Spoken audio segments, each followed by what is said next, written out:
Okay people, this is himself, and in this video I'm going to show you secret inputs for Armor King's throws. This includes his multi-throws, non-generic throws and giant swing. I'll also cover the breaks for each of these and any of the special features. So I'm going to start off with his multi-throws, and the technique I'm going to use here is what I call the mash technique.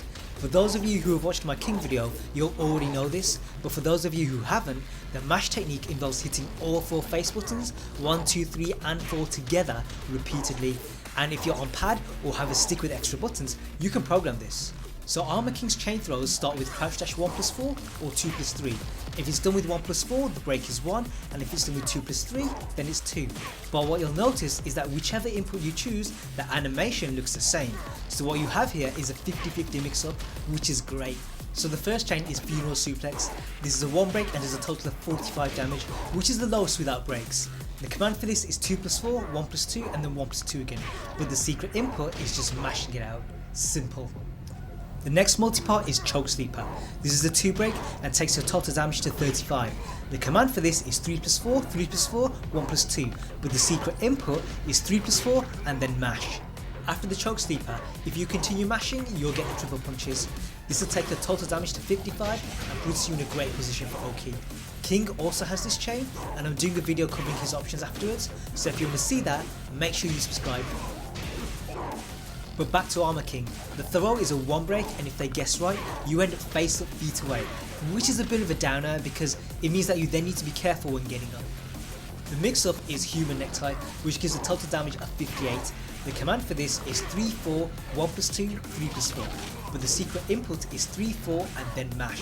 The break for this throw is 2, and just like triple punches, if they guess right, you end up face up feet away. The alternative to funeral suplex and choke sleeper is neck drop. This is a 1+2 break and takes your total damage to 38. The input for this is 2-1, 1+2, but the secret input is 2 and then mash. From there you have 2 options. The first is the choke. This is a 1 break and takes your total damage to 60. The command for this is 4-3, 3+4, 1+2, but the secret input is 4 and then mash. As with triple punches and human necktie, if they break this, you end up on the floor. The second option is 3 count. This is a 2 break and takes your total damage to 63, and that makes it the most damaging chain. The command for this is 3+4, 2-1, 1+2, and sadly there's no mash technique for this one, but there is a way to simplify it, and what you do is 3+4, 2, holding the 2 and then mash the 1. So to summarise, the Cobra Clutch is a 50-50, then there's a 3-way mix between funeral suplex, choke sleeper and neck drop, and from the latter 2 you have 50-50 mix-ups. My personal favourite is the human necktie, just because of the way that it looks, but if you have a favourite, let me know in the comments below. As well as simplifying the inputs, the mash technique also helps to disguise them, and that's because if your opponent is looking at your hands or listening for the inputs, it's harder for them to work out which one you're doing, especially if they miss the first input. But even if they have sharp eyes, you can confuse them further by using a dead button, and if you don't know what that is, then ask me in the comments. For the next part of this video, I'm going to cover his non-generic throws, because these have secret inputs as well. The first one is tombstone. The command for this is down back, forward plus 2+4.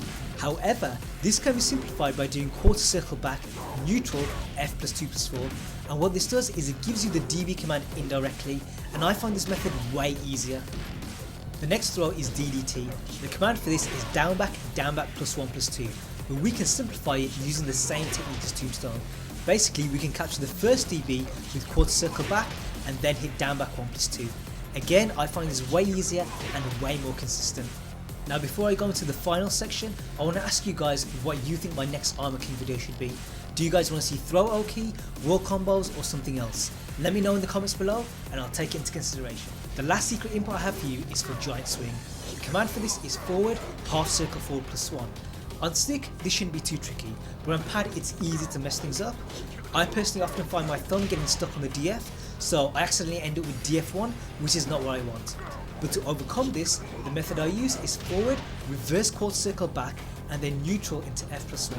So basically I'm missing out the DF, and the good thing about this is that it doesn't just work from standing, it works in other situations as well. You can do it from crouching, you can do it in the air, you can even do it from crouch dash, so it's super useful. But there is one more thing, if you do it my way, you can actually get this out of sidestep. What you do is forward, reverse quarter circle back, and make sure you hit that down. This activates the sidestep, and what you can see here is that you actually end up evading the jab. What you then do is hit F+1 just before the sidestep ends. If you wait too long, you'll get just F+1, but if you've done it right, you'll get giant swing. But that's not all. You can actually do this with both tombstone and DDT. So you have all 3 different breaks at your disposal, including a floor breaker. And that's all I have for you guys.